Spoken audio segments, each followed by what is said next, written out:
Wait. I got to do it now. Wait. This is gonna be funny. Wait. You ready? I got to do it. This is awesome. This is amazing. I love it. It was psychological. It was emotional. Extremely entertaining. But as always, as we try to say here, as we said, if you are new to the channel, please subscribe to the channel. And as we talk about this video, please like on the video and comment on the video, and we will get back to you as soon as possible. Well, hello everyone, and welcome to another Power episode of Iron Panther Presents. Today we shall be discussing Power Book 3, Season 3, because I messed that up last week. Actually, I said 2, but we're going to talk about 3 holistically. So we took a step back. What do we see? So that's why it's called the good, the bad, and the what the fuck happened, because all these things came out of me. All these emotions came out of us as we watched Season 3, and then we're going to talk about what do we think about what's going to happen with Season 4. So we're going to go through all that. But again, the good. So we're going to go around and talk about what we liked about Season 3. I say that so strongly because we did get a comment in our finale video that cracked me up. It's fine. They're like, hey guys, this episode 10 was 10 out of 10, and you're not an executive producer, director, or writer, so your opinion doesn't mean that much. And you guys just hate on this show. And I thought that was fucking hilarious. But I appreciate the comment, appreciate the watch. But again, what do we like? So we're gonna start with that. All right, so let's go. Jamani, what did you like? If not you, Jamani, I saw your face. Positive, Jamani. Come back to me. All right. Kim, one solid positive. What did you like? Well, I have a list of positives. Is that okay? Let's do okay. Let's do one. Let's go around so we can. Okay. Get into it. So you want me to just give you one? One good one, and we'll yeah. Okay. So my first one is going to be Marvin becoming a great father and brother. He opened up to Gerald when he needed a friend. So I thought that his journey, Season 3, was magnificent, and the actor did a wonderful job. I loved how different he's like night and day from when we first met him in Season 1 to now we're in Season 3. Magnificent. I applaud his performance. I see everything that he did this season as a plus, as a positive. Absolutely. All right, so I'm gonna piggyback on that because I like that. So this way we all can get a shot. I loved it. You're absolutely right. Marvin's father arc was amazing. His stage father efforts was amazing. His self and Gerald's family, the whole Uncle Marvin thing. I would like to take that to the next level as we look this. I know it's not going to happen. What I would like for it to happen with Jukebox being 18, about to go to the army or whatever, I would have loved if Marvin is like, I'm going to take little girl, whatever, for a little bit until Foster gets worked out. They find some families or whatever. And that's his daddy effort, right? For like a couple of episodes of Season 4. You see him trying to get her through school. You see like that kind of, like it's different. He couldn't do that though. If you think about it, stop it. If you think about it, if he would have done that, that would have tied him even more to Gerald. Remember, they're trying to go after Marvin, right? The FBI. And so even though they caught him up on the hill at the funeral, him taking custody or fostering the little girl, that would have been a step too far, if you know what I'm saying. It's all show. I hear you, but it's all made up show anyway. But of the stuff. Yeah, but if they're trying to arrest you and Gerald was the snitch, you don't take over Gerald's daughter. Like, you don't bring her home, because basically everything Gerald said probably is true about you, because he's been spying on Gerald. He's a snitch. He's been snitching on Marvin. So now the relationship that he had with Gerald, they'll be like, so what kind of relationship do you have with Gerald? Like when they're in the courtroom. Oh, we were just friends. Okay. Well, Gerald told us da da da da da. Is that true? It's too much. It's too much. I I would say I disagree, but it's fine. But I like it weird to extend the family moment. I thought that was kind of cool with that. But I hear you. And I mean they wouldn't do it anyway. But I would like to see him expand his fatherly role. And then you can get Jukebox to be like, what? Like all of a sudden you're daddy dearest, like your great dad now. What happened when you were on crack? Because like that's when he was raising her, right? Like so that could have been an interesting dynamic to see. And the Jukebox become the big sister and that kind of shit. How does Raquel help? And again, not the whole series about it, but if you go check in family wise every once in a while, it would have been interesting for a couple episodes. I thought. But you're right. His fatherly thing was awesome. Jamani, what'd you think about Marvin's daddy? Yeah, I thought that his he built on what we saw in season 2, the whole anger management techniques. I thought that was good, and I additionally like that there could be a possible a break or a chink in the armor now that Gerald kind of snitched or betrayed him. So I think that he might relapse or backslide back to his old anger issues. So I think that sets it up for season 4. So it's not as stale as Marvin the do-right guy, and and that's just his character from now until the end of time.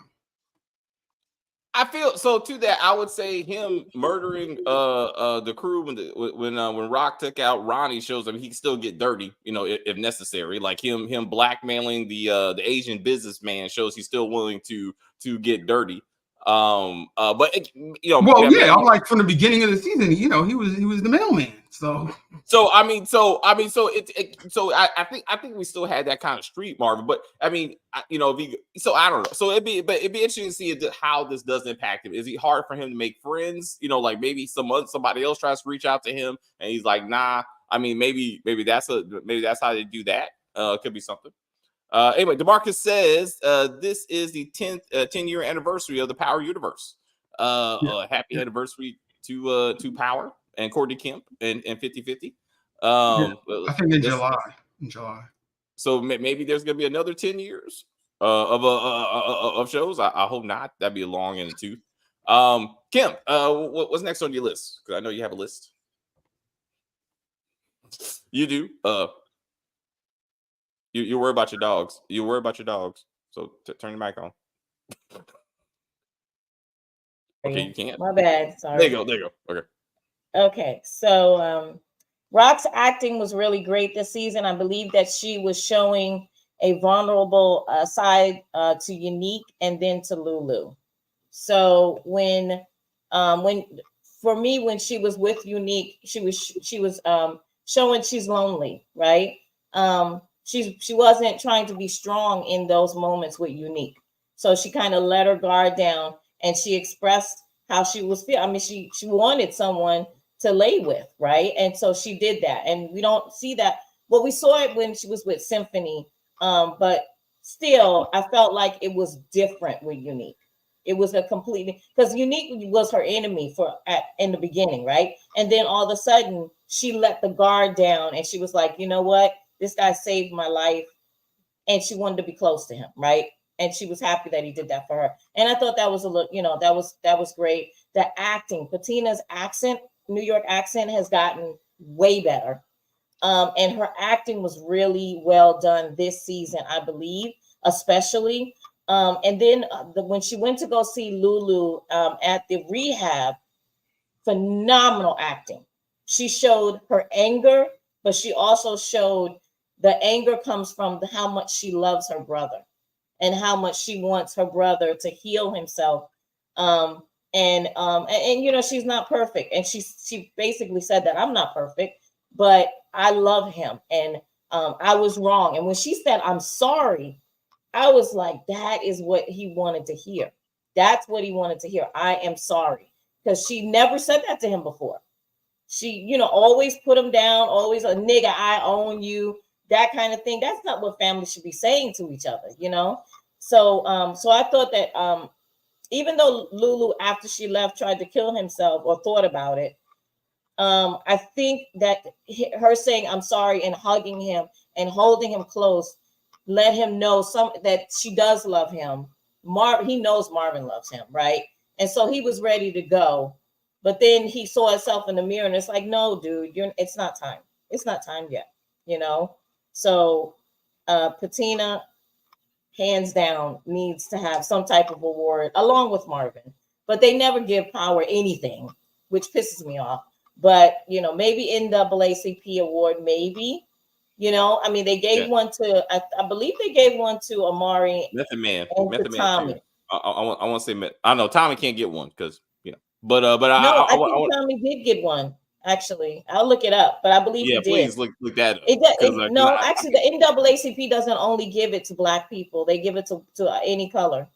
All right, I still like that. Please look it up because I want to say Method Man won. I want to say Method Man won for Power Book 2, but I don't know about that. Jamani, I see your face. What's his name? Raquel's arc this season.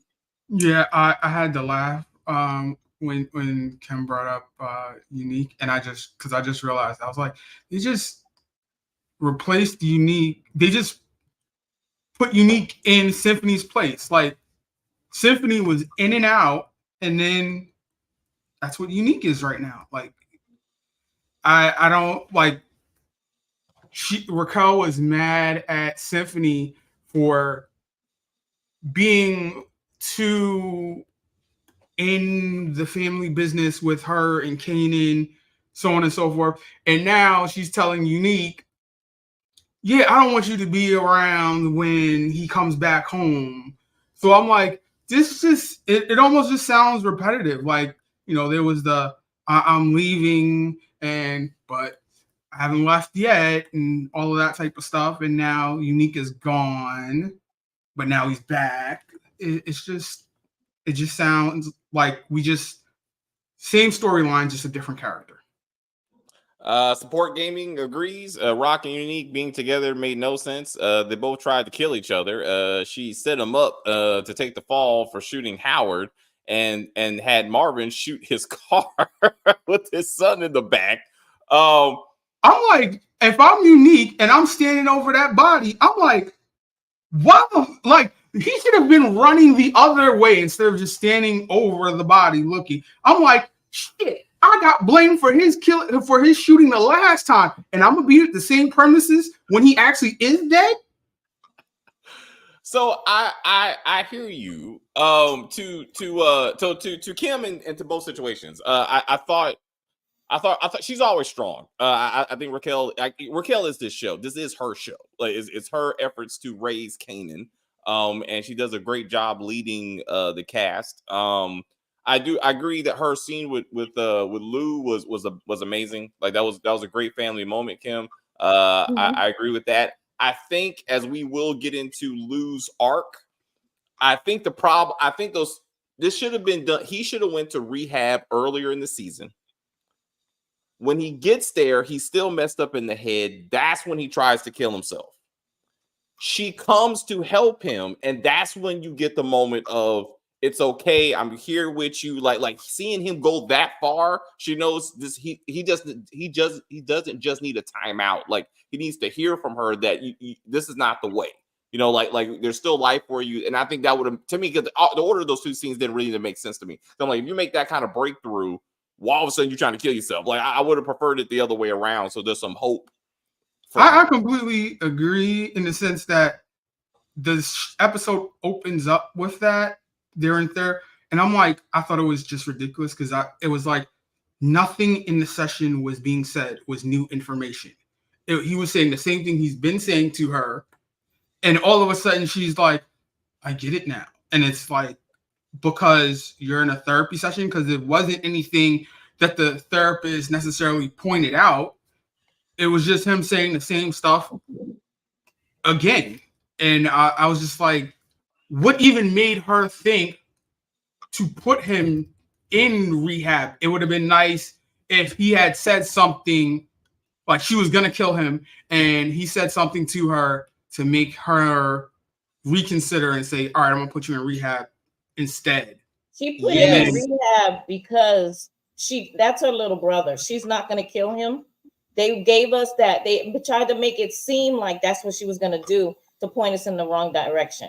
Marvin said to her that he needs help because Marvin, remember, used to be a crackhead. So Marvin, I think that's what Lulu is an alcoholic and he needs help. Yeah, so, I think that was the point. Was you have one who's like, let's get him in rehab, and the other is like, let's just get rid of him. That would have, instead of both of them saying, okay, we're just going to send him to rehab, but the show is going to over dramatize it by making it seem like they're going to kill him. If neither one of them wanted to kill him, there's no real drama there. Raquel should have been steadfast in, I want to get rid of him, and her mind was changed.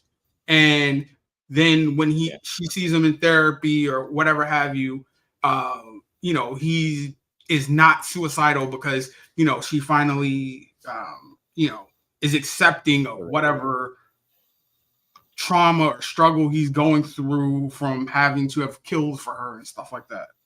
I agree with that too. I said at the time, I thought that they did too much. They did too much with the whole Kanan narration, and like this is the last for Marvin to be like, no, we're just going to Betty Ford and we're going to drop you off. Like, no, like that's cheap. Like, give us this. You're right, Jamani. Give us a scene where they're trying, and he says something, and she's like, and Marvin, like, he's your brother. We can't do. And she's like, you know what? This is it. Like, you got one last shot, and we're gonna take you to so and so. And then that, like, around episode 4, so we have some time to go visit him and check in on him. And then, like, he gets better. And then she's was the right move. But I was like, that would, because I was so mad. I was like, if he ain't really dead, this is some bullshit. Like, and I was also, I think as I said before, so his suicide scene was cheap, and it irritated me. I would have liked it better. Are we doing positives? I thought we are. It's connected. No. Like, so I want to say, like, Marvin's story was awesome. Like his Lou's arc was awesome. Like, he did a great job. I'm just saying with that scene, it would have been better if it was the ghosts doing it to him. Like, what we see is him seeing like Zisa, fucking Scrap, fucking like Scrappy's mom. They're the ones hanging him. Like that's, no. That's just like turning the show into something totally different. I think it would have been nice if he had like a picture of Jukebox or something like that, where he's like, yeah, I was helping my niece with the music or something like that. Something to live for to stop him, not the ghost that he's killed to make him want to live. Listen, look, that's how he gets hung. Since he's been seeing dead people, I'm saying to have just random people standing in windows and shit, like, his guilt is killing him. That's what I'm saying. Like, if you're gonna bring the ghost of dead people past back, this is how you do it. That's how he gets hung. He's really hanging himself, but in his mind, it's that's what did it. And then we see him hanging, and then he gets, he doesn't die. And then it's like, and then that's when the rehab scene comes. That's what I'm saying. Instead of him wrapping the thing around and the test, that's what I'm saying. Like, it would have been better to use those ghosts for that, to me. Not that's why he lives. I'm saying, but that's what puts him on the noose. That's what I'm saying. I think that'd be a little too artistic for the audience. Most of the audience would be like, this turned into Shining Veil. Well, again, he was already seeing dead people, so it turned into the Sixth Sense for a few episodes. So, I mean, this happened means something. Anyway, with Tariq saw dead people too. I mean, it's part of power. It's pretty standard. At least post in the spinoffs. Yeah. I would say no correction. Power. You saw painting. Yes, but also Angie. Ghost was being haunted. Yeah, we did. That was his own shit. But I mean, Angie popped up in that pretty red dress. That's why they made us think she was alive at first. In the preview. And I was like, yeah. But anyway, Kim, next positive, please. Okay. Let's see. If I sound nasally, I got my sinuses. Anyway, so Lou went from a confident soldier to a whiny drunk, but the actor Malcolm Mays did a great job showing Lou's fall from guilt over things he was made to do by Rock, but he also realized that he didn't have to do what she told him. It was his choice. And again, and there goes a discussion of like the arc. Yeah. The arc was awesome. Like it was better than Jannard, far better than Jannard.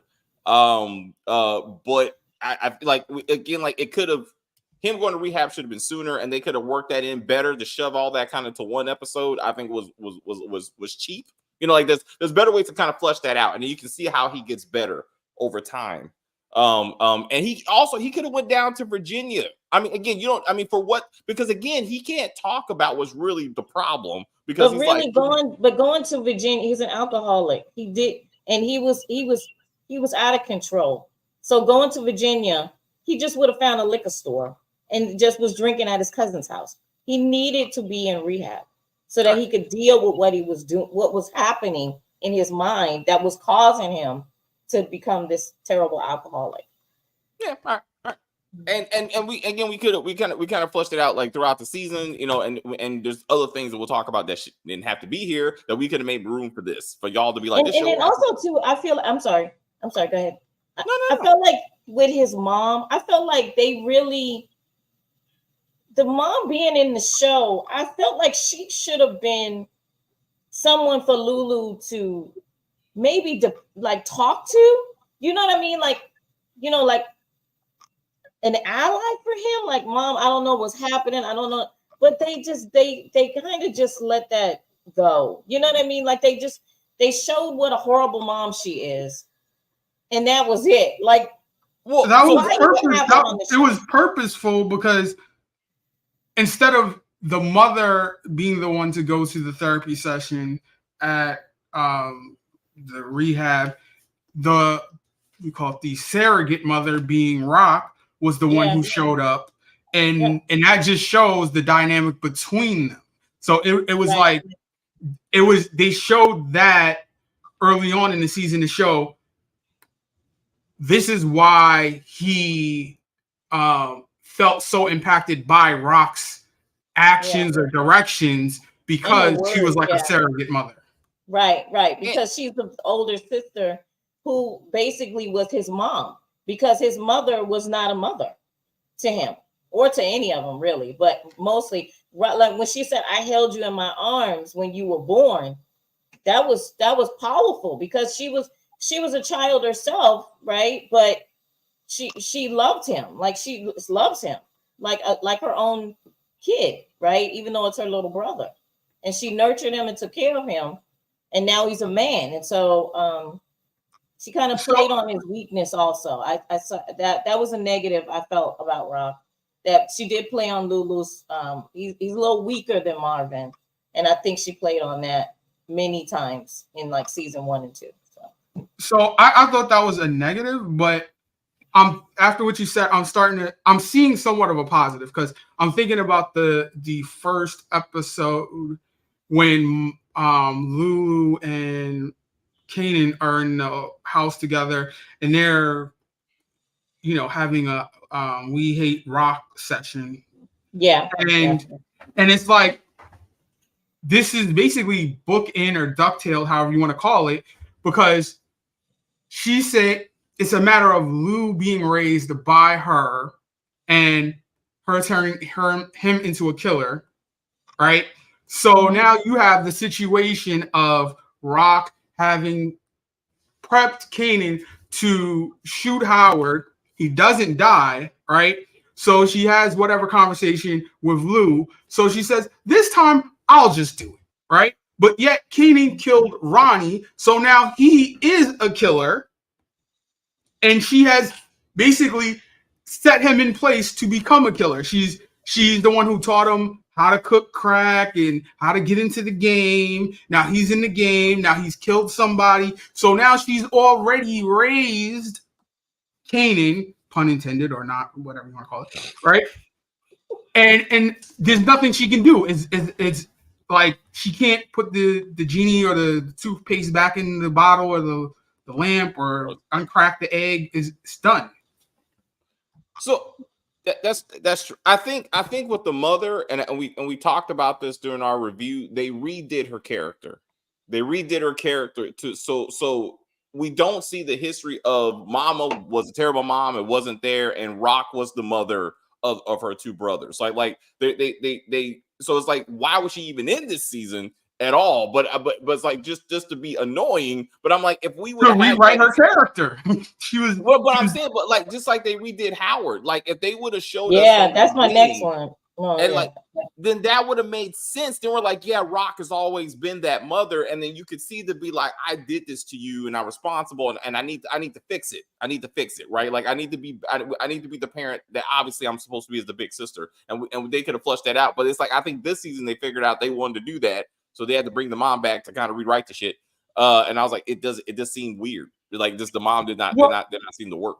Well, I think was it that the father was a musician and a druggie or what have you, and the mother alcoholic, and the mother was just, I don't know, depressed and just out of sorts about it. Just like was not motherly because of the fact that everything didn't fall in place because of what the father's action was doing. So the kids basically had to raise themselves.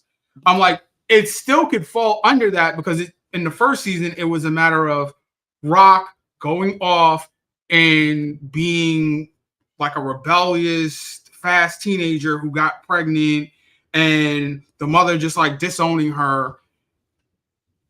The only piece that's missing is the whole her going to church like every day and being so involved with church. That's the only aspect that's kind of, so to say, missing now. Well, no, and they haven't given us that real background, because when she went to see her cousin in Virginia, right, and they were in the kitchen, I think that was season 1 or 2, I can't remember, but they were in the kitchen and they were talking, and she was like, she was like about to say what happened, right, when they were younger, and then Kanan came through the door, I believe, or came in the room, because there is a story that about Rock and Marvin and Lulu and their parents, but they have not revealed that story. And I felt like if you're going to have the mom come, why couldn't one of the kids have a confrontation with her and say, well, this is what you did when we were little? You know what I mean? Like, why was she in this season? You know what I mean? Like, give me a real reason why. Yeah. Because I didn't understand it. Yeah. And like even season 1, you're introduced to a mother who holier than thou, looks down on her drug dealer, like her daughter, but she was still grandmother enough that Rock was like, you're the one's gonna take care of Kanan right now because he just almost killed his daddy. Like at that point, that version of the mother was still a mother that she thought she could trust. You know what I'm saying? So I'm like, they changed it. Like they changed the story and like to achieve something. If that's the case, I think whatever was about to happen or be said is a matter of Fences. I think Rock is a product of like the movie Fences. Like the father probably had a mistress, had a kid, something happened to the mother, and Marvin and Lou's mother ended up raising Rock as her own child, but yet it tore her down inside, having to have to raise the father's mistress's child. That would, I mean, that could be something. That could be something. But I'm saying it just, again, there was a lot of character changing in this. But anyway, Kim wants to get to Howard. So what was your notes on Howard? Because we also have comments related. Let me see. 1 second.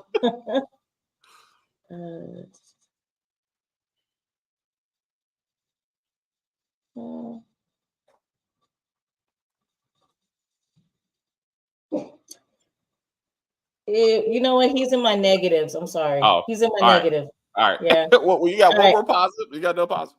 Yeah, I got another positive. I'll say, I think we talked about this one already. It was the scene with Lou and Rock with the psychiatrist. So let me go to the next one.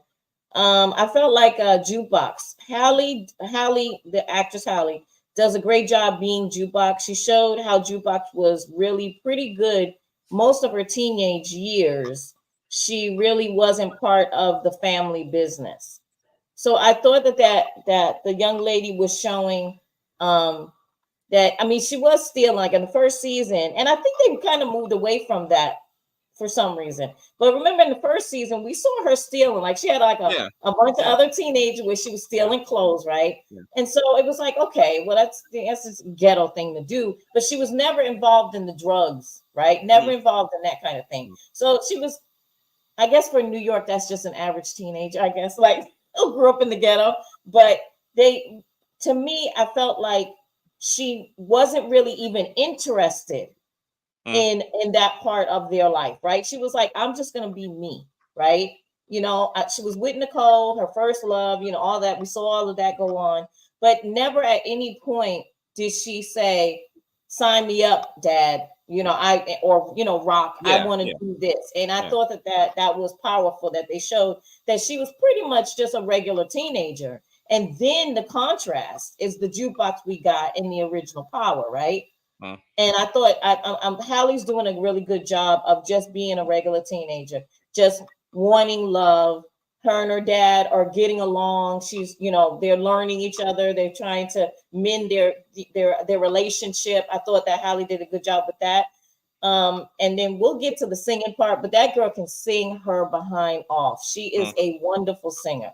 And but I felt like, no, that's a positive. I mean, a negative. So, but I still felt like Hallie, the actress, did a good job being jukebox this season, particularly this season.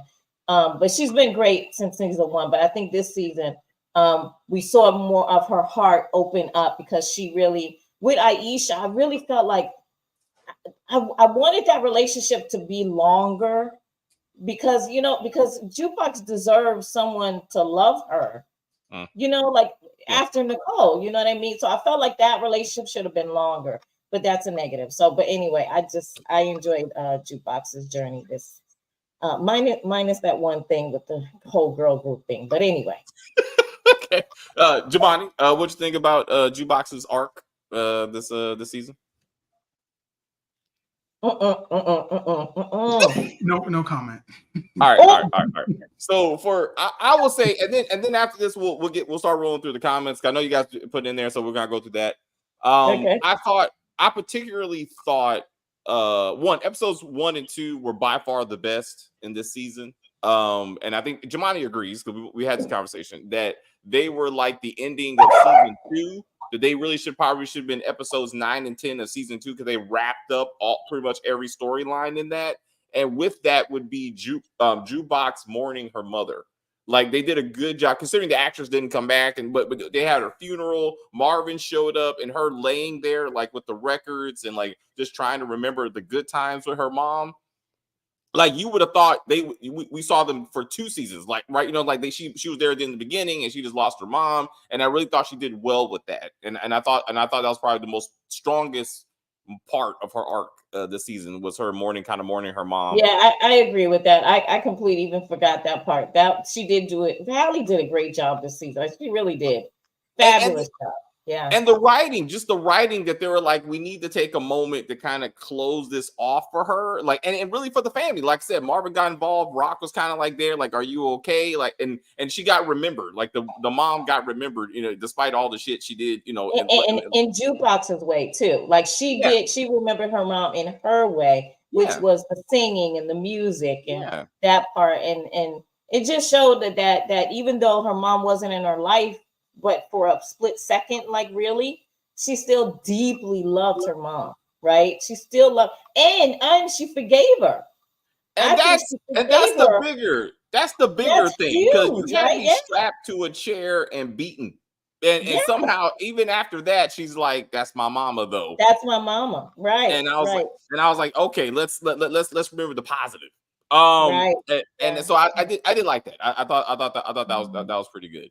But anyway, guys, you got comments, so we will get to the comments. I liked Burke and Juliana's death. I agree with you. We talked about that they did a great job of identifying the threat and getting rid of the threat immediately. Like in the episode, Burke was gone by episode 1. Juliana, when she became an issue, she got murdered. We'll put Scrappy's mom's death into that category too. Once she got identified, she was taken care of. And I like that both of Sal also goes in that group. Like once Sal became an issue, he was quickly murdered and his death was awesome. with his final scene with his wife and all that, and like it was very artsy. It was very artsy the way he died in front of the church with his grandchild and all that and that sort of thing. So I thought most of the deaths were handled well in this season. What y'all think? Jemani, what you think about the murders of these Burke, Juliana? Any murders that stands out to you? Burke, I'm like, that's the way you do it. Hands down. Like, if you have a character where you're like, it's almost like Sax, where it was like, not comparing it to Sax's murder, but Sax was a character where it was like, he needs to die. He needs to go. From what, like second season of Power, he makes it all the way through Power and then into the sequel. And it was just like, you know, they just killed him then. It just seemed real arbitrary. But this, it was like, all right, you carried her from season 1 to season 2. She's back for season 3. And then you just kill her first episode? Caught me off guard, even though we've been calling for her death for 2 seasons. You wanted it, but when you got it, you were surprised. Like, look at you. You're like, oh my God. Like, they did it. And it had consequences. Like, the murder had consequences. It took a while for the consequences to come about, but the murder actually had consequences. They gave her a funeral and stuff. Like, they really did well with, like, kind of honoring her and making her character something. So I also agree. But we gotta get to Ronnie. I actually liked Ronnie character from episodes 1 to 7. I knew Ronnie would have to die because the actor has another show to do. I didn't want to see another season of Ronnie.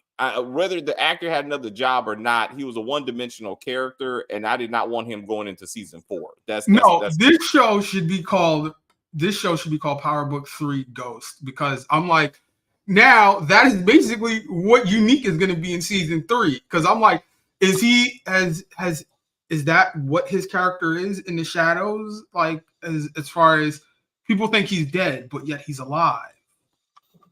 So I hear you, but so real quick, so that you brought that up, and then this will go back to Kim's arc about looking at Rock's arc and her vulnerable relationship with Unique.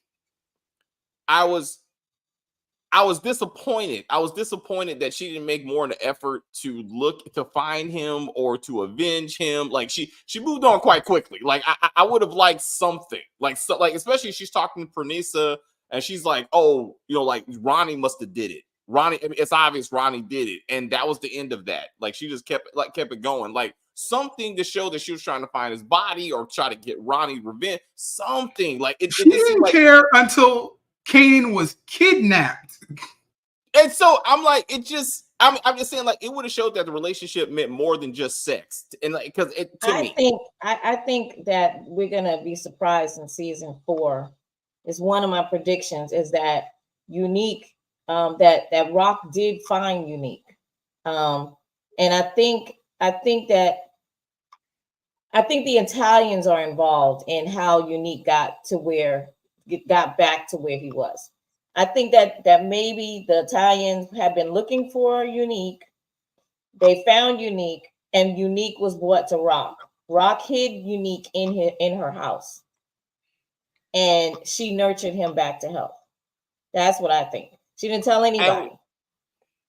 And we talked about that in the finale, because that's what I'm thinking. That's how that should have ended. We were saying like he should be in the bed, like being, and we're like, oh, like Rock had him this whole, and that would explain why she didn't seem to, you know, care or wonder where he was. But I'm like, so all of this was happening. Pernissa comes in with the gun. She's I don't know what happened, right?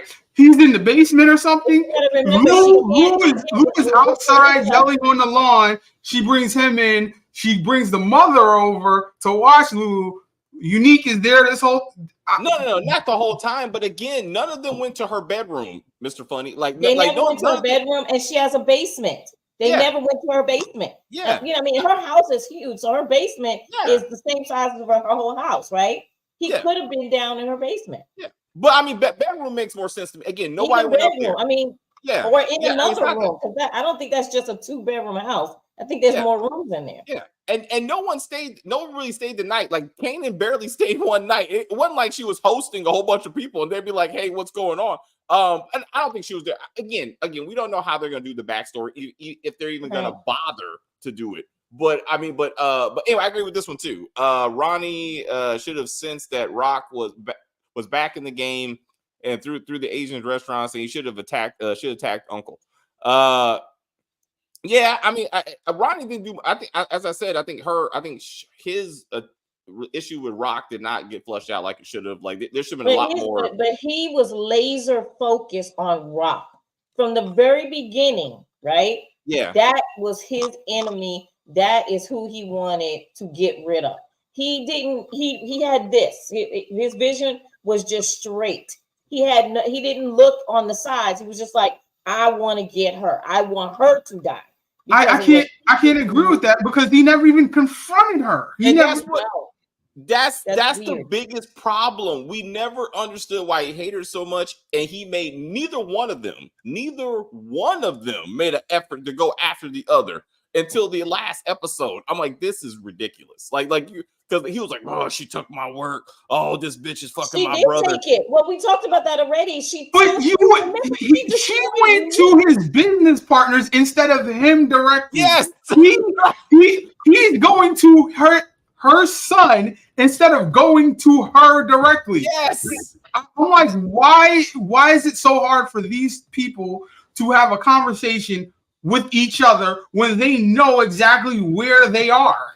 It doesn't make, at least he knows where she is at. Let's get this straight. At least he knows where she is at. So like he should have made one attempt, at least once. Again, he's fucking Michael Myers, can just pop up in people's houses. Like you would think he'd just be in the house for no reason. She knows where he is because she stopped going to Famous's apartment after Ronnie started going there. She was going there all the beginning of the season, and then as soon as Ronnie sat up there, we never see Rock there again. I think that's his bad writing. There's no way in the world you're gonna say she was scared to go see her son because she might run into Ronnie. She sent social services there, but she didn't pop up.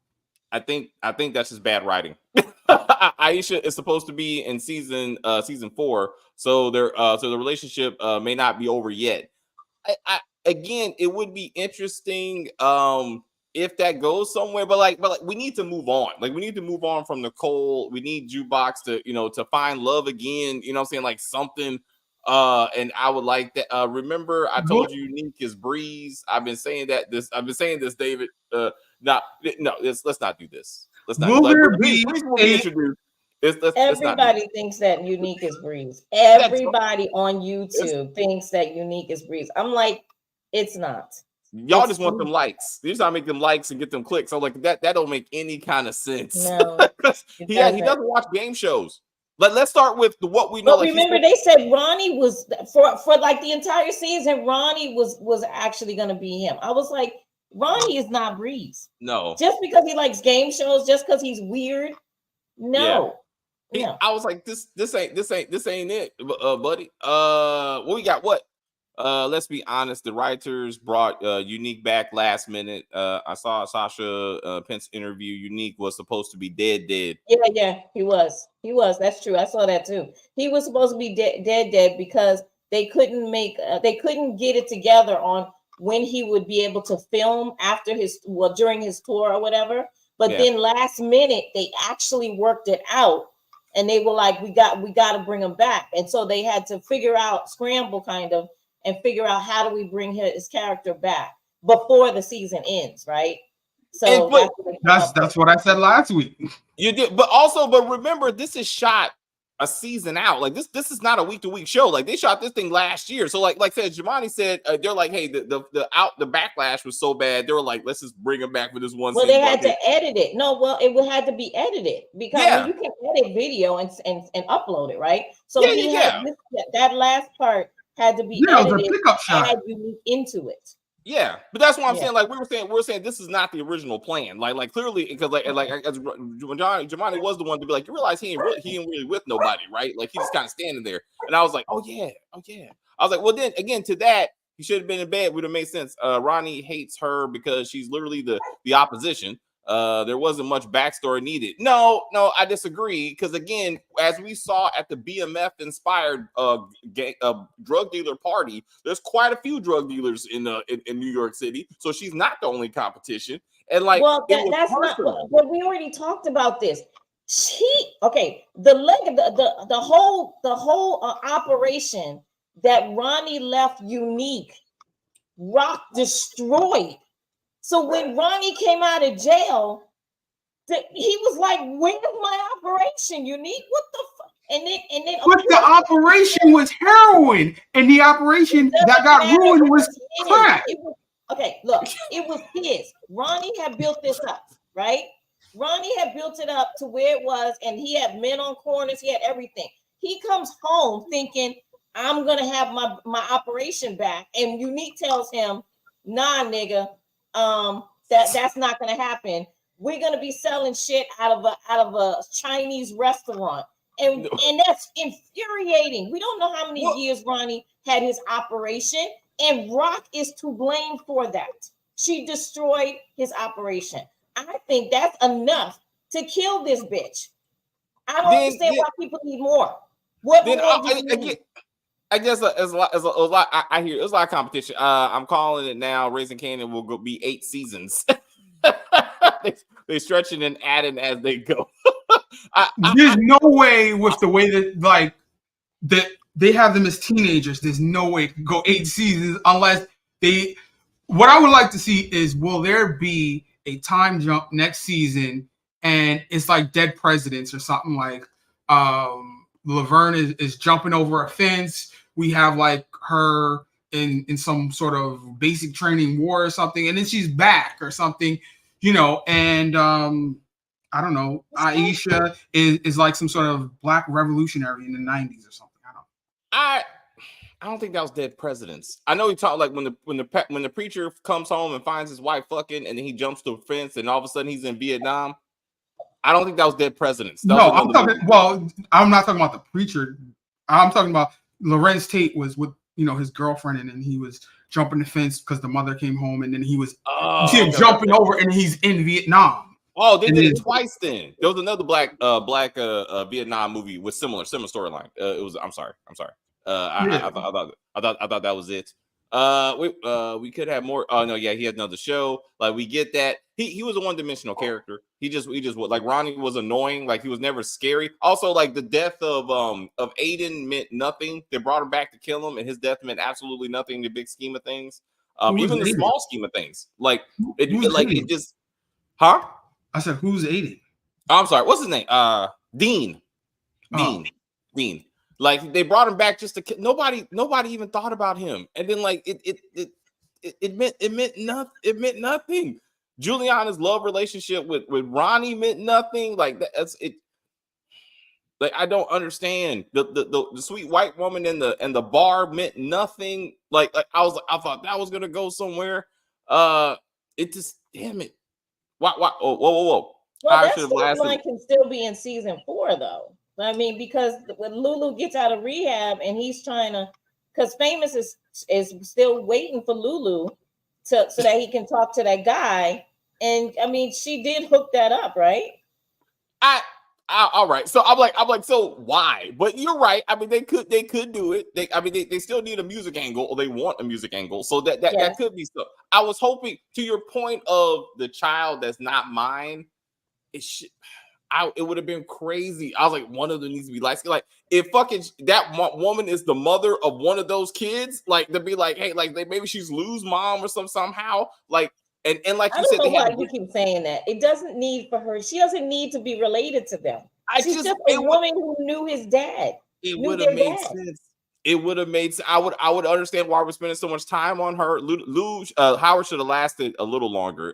He needed more scenes with Kanan before he died. I think they should just use they changed his character, as Kim pointed out. That's one of my negatives. Is that to what you're saying. She doesn't have to have slept with the father, but the mother, when she came into the bar, she should have known this is the bar, and that's how she knew where to go and everything, because This is where the father used to go when he started getting drunk and became an alcoholic. So she's the one who kept plowing him with liquor. I like that. I like that too. I like that too. That could, yeah, that could like have been tied in. I could agree with that. They could have done something like that. And the mother was like, "You bitch," or something, you know, like you're the one, you know, something like that. Yes. But I don't think that she needs to be like the mother to one of the children. I don't know. No. So no, I don't think that. But Kim, you were saying we're gonna go back to Howard. Yeah. There you go. That okay. Yeah. So Howard, to me, like in the beginning, when we first met Howard, of course, was like a loner.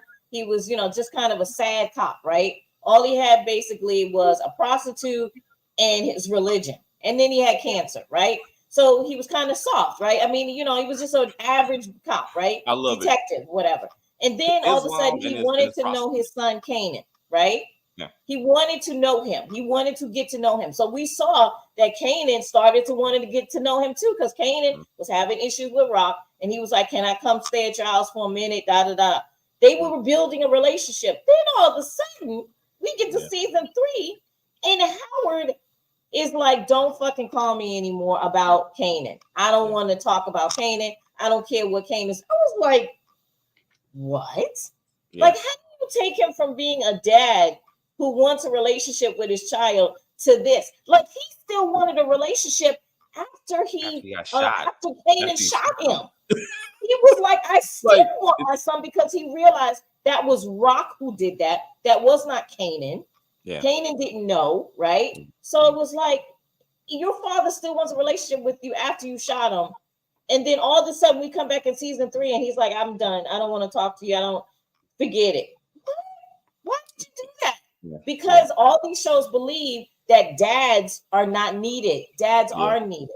Yeah. And I've raised 2 boys and I was a single mom, but it didn't mean that they didn't need a dad. They still needed their dad. You know what I'm saying? That's a problem that we have.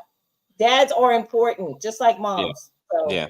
So, okay. Especially I would say real quick to Kim's point, like especially in black shows, like we do have a tendency to be like dads are optional. Like but again, if they were consistent, this could have been his last season, but he should try to be that father, especially when he's like, "I'm risking my life to be with your mom to get you out of this dangerous situation, son." And he's like, "I love you." As we talked about last week, if he would have said like sincere, like, "I love you, I'm here for you," and Kanan's like, "Oh shit, like this, my dad is here," right? And mom is like, "Pop." Like that sets up a whole different dynamic in season 4. Like, how does Kanan feel about that? Like, he finally got a father in his life for real, and his mom just killed him, and she's like, "You bitch," and that could have set a whole thing between those two. Like that would have been an interesting dynamic. But he was just an asshole. Like at this point, the whole father meant nothing. He could just been some guy. That somehow Rock convinced to help him. I mean, let me give you a different take on that. Well, please. 2 things, right? Two separate points, right? First is, last week I said that, you know, the whole "if I tell you, I gotta kill you" situation, right? Of him telling Ronnie that Howard is his father, right? Now, you got to think about what Howard's conversation was with Rock was, "Let's throw Marvin under the bus. Let's throw Marvin under the bus. Let's throw Marvin under the bus." Now Kanan is out here just telling any and everybody the big secret. This makes Rock say, Kanan is never going to be an option. I'm going to kill you like I had set out to do 2 seasons ago. Like that is an instantaneous thing that I think people are glossing over. Was Kanan outing Howard could then put Kanan on the chopping block for Howard in some sort of way. And you're not going to see Howard sitting on the ground talking about comic books like we saw in BMF, because that is what this season was. Like, we're going to talk about Mr. and Mrs. Smith and how it's a derivative of a movie and what. This is a derivative of last season's BMF.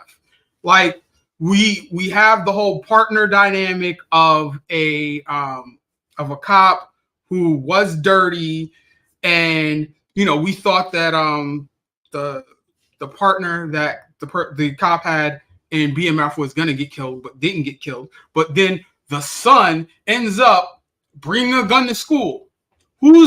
What dirty cop's son ended up bringing a gun to school? And then I'm like, then you have Ronnie, and he's running around playing a fake Lamar. This whole season was just like a parody of BMF. Yeah. I mean, we talked about that particularly with the drug dealer Kumbaya and the photo and shit, and I was like, this is BMF like right here. But I mean, no, I hear you, Jemani. But I still say, but the motivation was saving Marvin. That's why she killed him. I mean, because it was 2 episodes of, again, like you said, we can blame it all on Marvin. We can blame it all on Marvin, and she's like, no, I could just kill you, right, and then we're good, you know. But if it was about Marvin, she could have killed him when he brought Lou in that abandoned house. I said the same thing. I mean, I said like I thought they were going to kill him in that episode, but that's why I say that I think it was the precipitous thing was that Kanan was telling people now, so that would have became an issue. But Kanan killed Ronnie, so that takes care of that problem. So that doesn't. But we don't know who Ronnie said it in a room full of people. We don't know who else knows now. You know what I mean? In Howard's mind, but he's like, Howard doesn't fix that. Like, I mean, like just for that thing, because again, you don't know who else Kanan told, because it didn't make no. sense. I'm saying Howard is thinking, okay, why is Kanan telling people this now? I need to do something to Kanan, whether it's put him in jail or kill him to shut him up. Because as you mentioned, he's saying, I don't want anything to do with him and bringing guns to school. And you need to handle this shit yourself. So it's a matter of now he's mentioning my name out here on these streets and they're doing a background check on me. Is making Howard think I need to do something with Kanan. And Rock is saying, you won't. I'm not going to give you a chance to do anything with Kanan. If that's the route that we're going, that we should have saw something like that. But that could be part of it. That could be part of it. But again, I don't know how much we're going to get into that season 4 though. 30 episodes deep into this series, and all we've gotten is fluff. Fans are investing a lot of time, but not getting enough context. Most episodes are filler, and the rest are cheap thrills. Oliver, with comments like that, people ain't gonna like your channel. I was like, you can leave that as a permanent comment for us.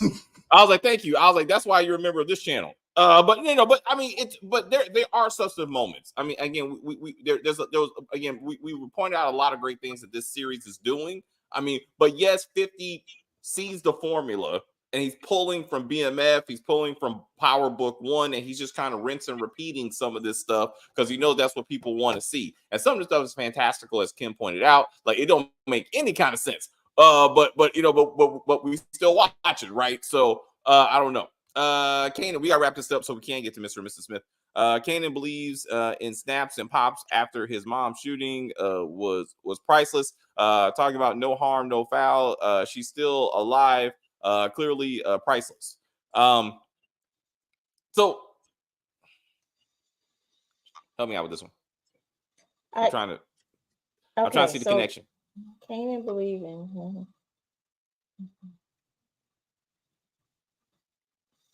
I don't know. I'm sorry. Can you? I don't know exactly what you're trying to say, but I do feel like when Snaps and Pop was like, "Oh, your mom is still alive," it was very casual, kind of matter of fact.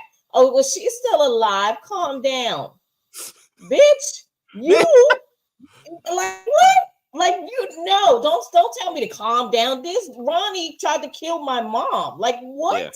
Yeah. They should have got 2 in the head just for saying it that way. So, I mean, are they going to be in season 4? I mean, you yes. Yes. All right. I feel like they're like Stefano, like not really necessary, but I mean, they'll probably be more engaged into the system. I think they're going to be engaged with Rock more and Kanan. I think that's what they're going to try to do with them. And to be honest with you, they're one of my positives because at least they actually seem to be real drug dealers, right? They have the security around them. They have the one spot that they're always at, right? Which is, to me, ridiculous. Why do you stay in one spot where everybody knows where you're at? So if a threat is coming, they're like, oh, they're sitting in there. They sit in there all goddamn day, right? Ridiculous. But at least they show that they are drug dealers. Even the photo op, that's what drug dealers do. They take a bunch of pictures constantly, and then they wonder, how does the cop know that you know this dude? Sweetheart, you got pictures in the club of all of you, because that's what happened with BMF. They have pictures they have videos upon videos of them all hanging out, and just, I'm like, what? That's why they go to these people and say, oh, you know, I don't even know Terry. You know Terry? Yeah, I do. No, I don't know Terry. I don't know who you're talking about. Nigga, you're in the video with him. You know him. So it's funny you should bring that up, because that's what I'm talking to you right now. That's what I would have wanted somewhere in the season where the FBI, who's there to investigate, finds that photo, finds that club photo, and be like, this is the focus of our investigation. Like, who are these people and how do we bring these people down? And like, that would have been awesome. Like when they did that in American Gangster, to be like, one of my other negatives is, remember in the first 2 episodes, I believe, they were actually following Rock and Kanan. Remember that? Yeah. They were taking pictures. Then episode 3, all of that stopped. I was like, what happened? Why did the FBI stop following people? If you're trying to take down drug dealers, right? Yeah. Don't you follow them? But that's Power's formula. That's a problem. Every single time they're trying to bring these drug dealers down, they start in the beginning of the season, they're watching them.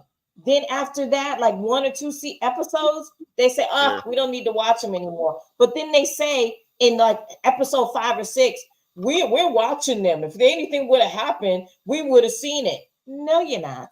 Because when Tariq took his entire warehouse and turned everything into sugar, you would have seen that. So I think we need to focus on the spinoffs and how they've lost some touch with reality in these kind of moments that you are bringing up. Power Book 1 wasn't as egregious with those types of issues, but definitely the spinoffs have gone in that. But we talk about, like, so real quick. I'll say, as we gotta get to Mr. and Mrs. Smith. I felt the biggest thing was Sal's murder.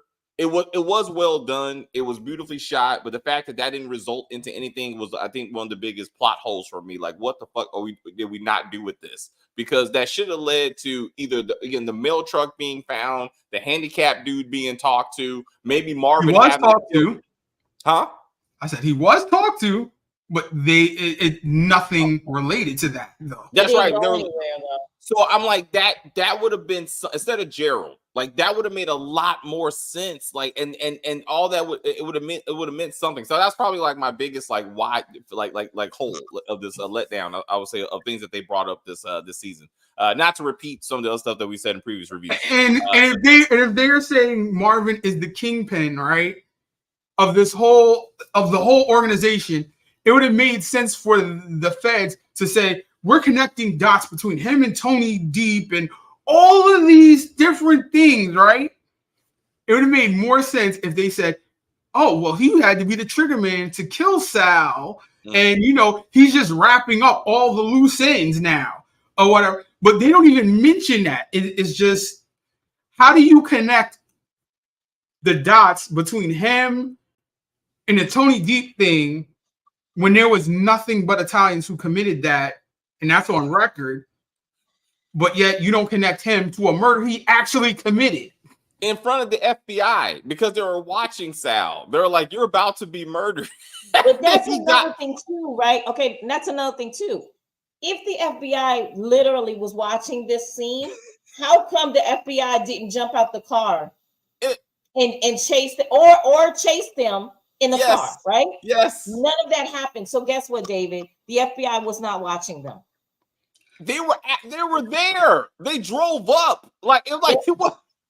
We saw them get out the car. That's how, like, this makes no sense. Like, it doesn't make any sense, and it literally made no damn sense. Then Marvin shooting the guy in broad daylight he had on a hat.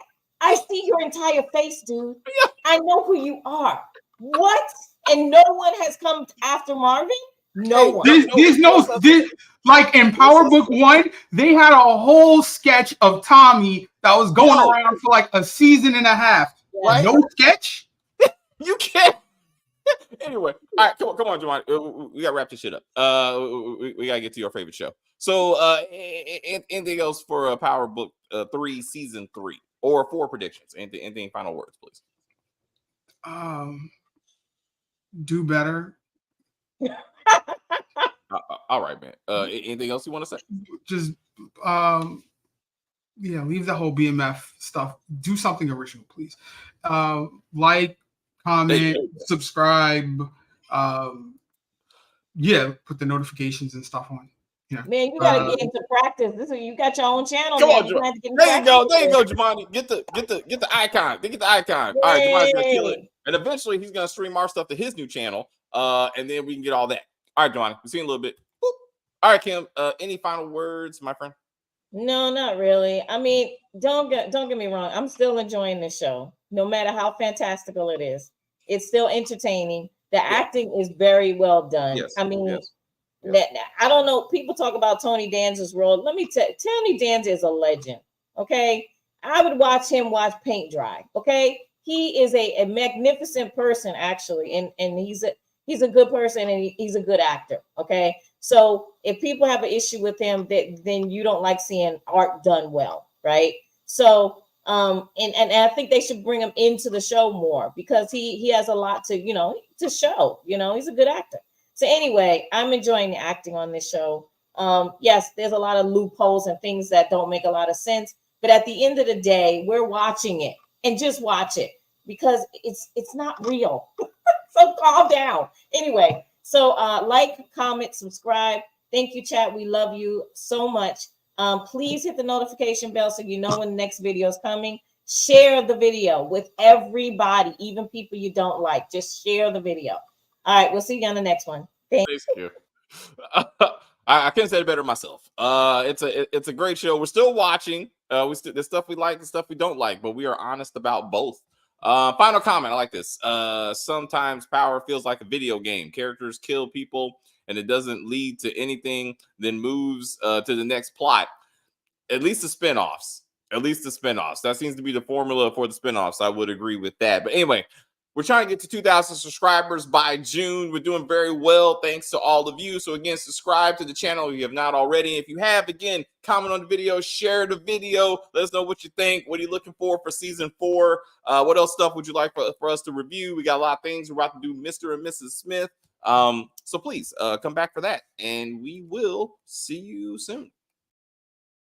I will say thank you guys very much for hanging out with us. I see people watching us in the chat. I enjoy the view very much. I don't know what the fuck I was watching. Rewatch this when we're done. Rewatch this. You'll see what we're talking about. You'll be like, oh shit. Hilarious. Absolutely hilarious. You want to go ahead? Oh shit. Stacey, do your thing. Fuck that shit. But anyway, please like and share and comment on the video and all that kinds of stuff. As they say, we're just going to end this broadcast and say bye.